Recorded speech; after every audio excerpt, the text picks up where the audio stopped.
Bismillahirrahmanirrahim. Assalamualaikum warahmatullahi wabarakatuh. Alhamdulillahirrabbilalamin. Assalatu wassalamu ala rasulillah. Baik, pelajaran jam pertama hari Selasa kali ini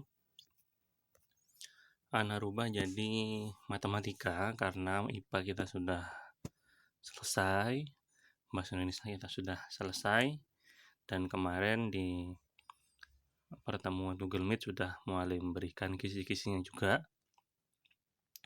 Dan kali ini matematika kita sebenarnya masih banyak sekali ya. Ada 3 bab yang harus kita kejar. Sepertinya tidak nutut, jadi mualim akan mengujikan sampai bab terakhir aja. Dan kisi-kisinya silahkan untuk ABC-nya nanti antum pelajari di buku paket semua. Baik, ABC, terus yang uraian di buku paket dan di PowerPoint yang video yang mualim buat. Sebenarnya video yang mualim buat ini mualim ambil dari buku paket. Baik, kita lanjut. Kemarin kita sudah membahas tentang sudut dan sisi segitiga. Sekarang kita kemarin kita sudah membahas tentang jenis segitiga. Sekarang kita akan membahas tentang sudut dan sisi segitiga. Sudut dalam segitiga. Perhatikan segitiga pada gambar 8.38. Setelah melakukan aktivitas 8.7, kamu mengetahui bahwa jumlah sudut dalam segitiga adalah 180 derajat, yaitu sudut ABC, ini ya, sudut ABC, sudut BCA, dan sudut CAB. Sama dengan jumlah ketiga sudut ini, jumlahnya adalah 180 derajat. Nah, yang kedua adalah sudut-sudut luar segitiga. Jika kita memperpanjang sisi-sisi segitiga pada kedua arah, akan terbentuk beberapa sudut di setiap titik sudutnya. Perhatikan gambar 8.39 sebelah kanan layar yang mualim lingkari kuning.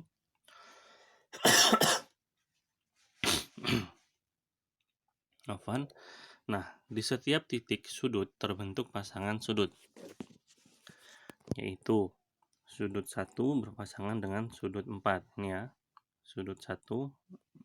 Nah, ini sudut 1 berpasangan sudut 4. Sudut 1 berpasangan dengan sudut 5, sudut 2 dengan sudut 7, sudut 2 dengan sudut 8, terus sudut 3 dengan sudut 10, sudut 3 dengan sudut 11, yang membentuk pasangan sudut lurus.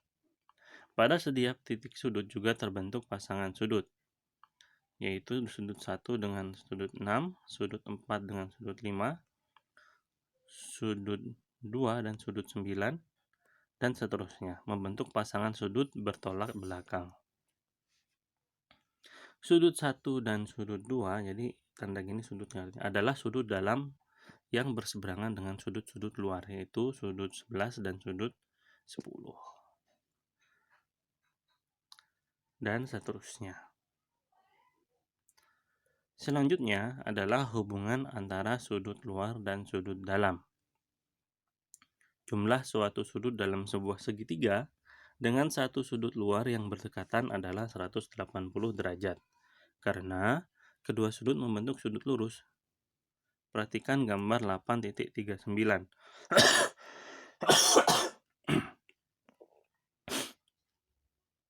Jadi, sudut gambarnya ada di sini ya. Jadi, sudut 1 plus 4 sama dengan 180 derajat. Nah, sudut ini 1 plus 4 sama dengan 180 derajat. Karena di sini dijelaskan jumlah suatu sudut dalam sebuah segitiga dengan satu sudut luar yang berdekatan adalah 180 derajat. Ini kan berdekatan ya. Jadi jumlahnya 180 derajat. Selanjutnya adalah besar sudut luar sama dengan jumlah sudut dalam yang tidak berpelurus dengan sudut luar tersebut. Jadi Sudut 7 sama dengan sudut 1 plus sudut 3. Sudut 7 sama dengan sudut 1 plus 3. Itu ya. Selanjutnya adalah hubungan sisi-sisi segitiga. Nah, di sini dijelaskan dari hasil aktivitas 8.8 diketahui bahwa jumlah dua sisi segitiga selalu lebih besar daripada panjang sisi segitiga. Perhatikan gambar 8.40 di sebelah kanan yang mulai menggaris kuning. Misalkan sisi BC sama dengan A, CA sama dengan B, dan AB sama dengan C. Maka kita dapat menulis pertidaksamaan berikutnya. Ini pertidaksamaan ya. C ini sisi C plus A lebih besar dari B, atau A lebih besar dari B min C, dan B min C lebih kecil A. Jadi dapat disimpulkan sebagai berikut. Panjang setiap sisi segitiga tidak mungkin lebih pendek dari selisih dua sisi segitiga, dan tidak mungkin juga lebih panjang dari jumlah kedua sisi yang lain. Nah, kesimpulan yang kedua, panjang minimum sebuah sisi segitiga lebih panjang dari selisih kedua sisi. Panjang maksimum sisi segitiga lebih pendek dari jumlah panjang kedua sisi yang lain. Nah, itu tadi yang pertama. Yang kedua adalah kita akan membahas tentang melukis segitiga. Sebelum melukis segitiga, kita mengingatkan kembali hubungan antara sisi-sisi dengan sudut segitiga. Nah, jumlah sudut dalam segitiga adalah 180 derajat. Tidak mungkin melukis segitiga dengan jumlah ketiga sudutnya lebih besar atau kurang dari 180 derajat.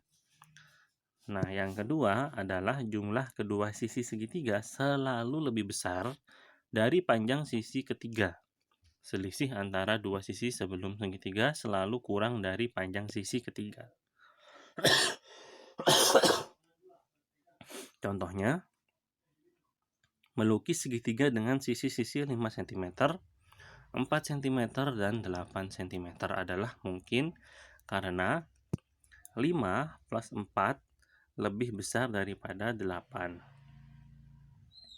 5 plus 8 lebih besar dari 4, dan 4 plus 8 lebih besar daripada 5, dan seterusnya. Namun, untuk melukis segitiga dengan sisi 2 cm, 3 cm, dan 7 cm ini tidak mungkin dilakukan.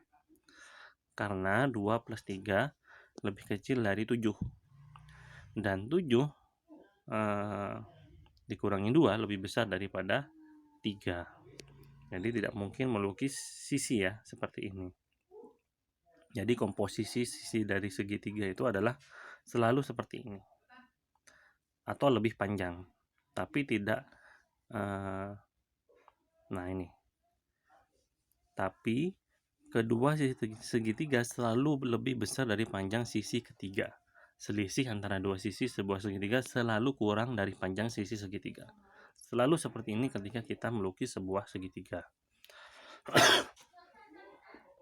Segitiga mempunyai 3 sisi dan 3 sudut, tetapi kita tidak perlu mengetahui keenam-enamnya. Untuk melukis segitiga, kita dapat melukis segitiga yang unik apabila terdapat 3 syarat yang diketahui berikut.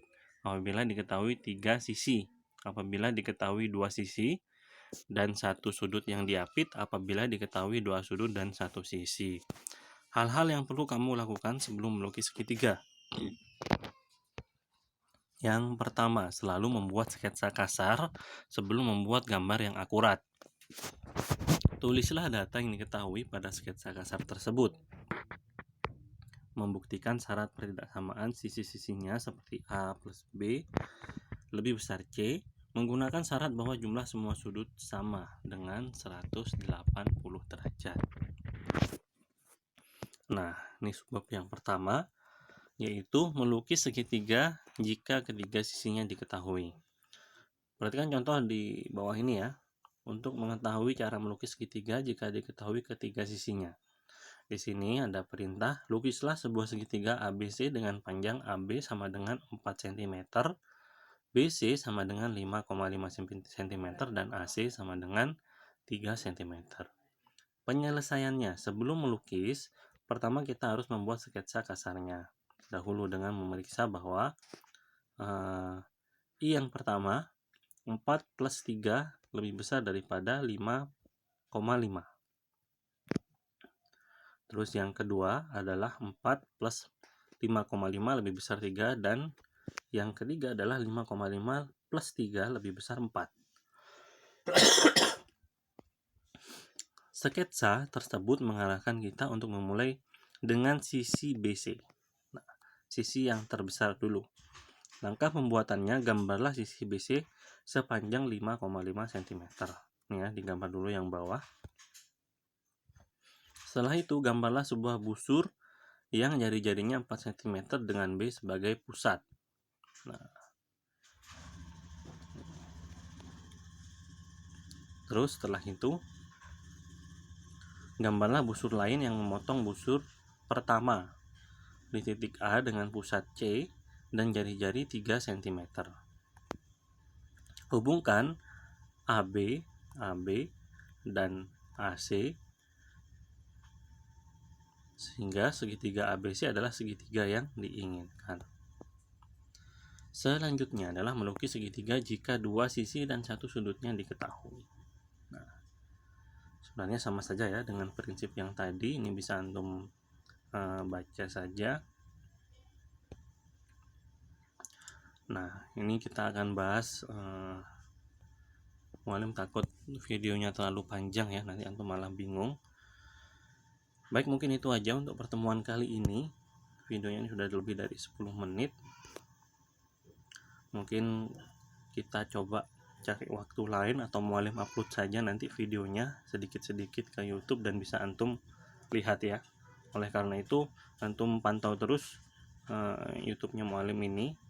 Di sana mualim akan mengunggah video-video pembelajaran ya, biar bisa dilihat kapanpun antum mau, kapanpun antum inginkan. Jadi akan tersimpan selamanya di YouTube itu. Baik, mualim mohon maaf jika banyak kekurangan dan kesalahan dalam video pembelajaran kali ini.